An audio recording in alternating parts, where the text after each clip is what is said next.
Hey everybody, Professor Hatcher here. Just wanted to take a brief moment and set up the next assignment for you.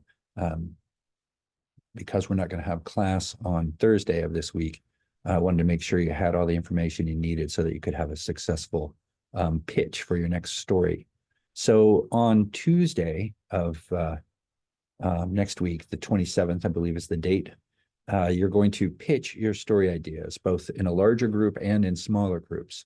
And one of the things I'm asking you to do for this assignment is to write what's called a query letter. Query letters are proposals for stories that are submitted by journalists, usually freelance journalists, to magazines that they're hoping will publish their stories, or websites or other places. And so I want you to take a stab at trying to write your own query letter in which you propose the idea that you want to write for story number 2. A good query letter is based on having done some initial research and convincing the editors and yourself that you're capable of delivering on the story. So it's very important that you've done a little bit of background research and that you have a pretty good pitch for your idea.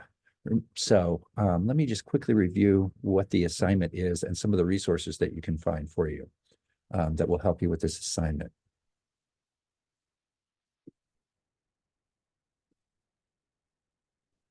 So this is the assignment. It's due, as I say, before the start of class next Tuesday, the 27th.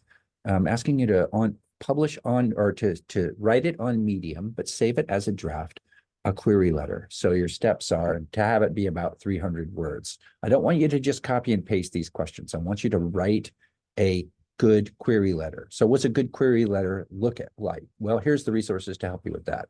Step 1 is to review the next assignment, which is a piece of experiential journalism in which either you do something and write about it, watch somebody else do something and write about it, or even go back and look at a historical look at something that somebody has done. So you get a sense of what the story is and start thinking about what topic you want to pursue.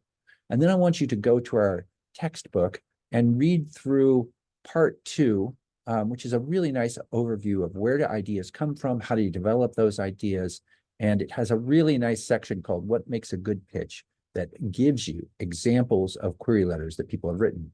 And if you look at those, you'll see very quickly that often the way a query letter starts is as if you're reading the beginning of the story itself. So that's a good way to start that story.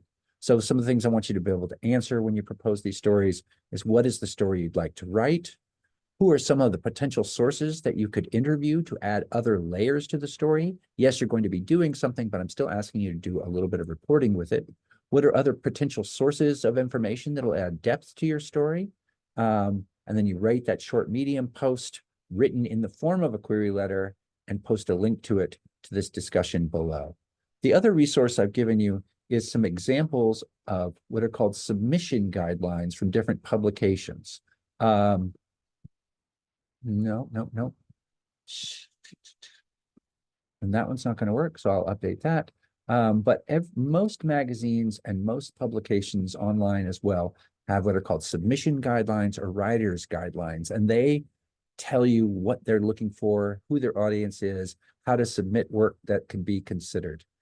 So I've just thrown up a few different examples of those, so you can peruse those and see kind of what different publications are looking for from their freelance writers. So that is what you can expect. And then when we get together as a class on Tuesday of next week, as I say, your query letters will be written, you'll get in small groups, propose your ideas, get some good feedback, and then we'll do a bigger around the room with everybody checking in on their story ideas.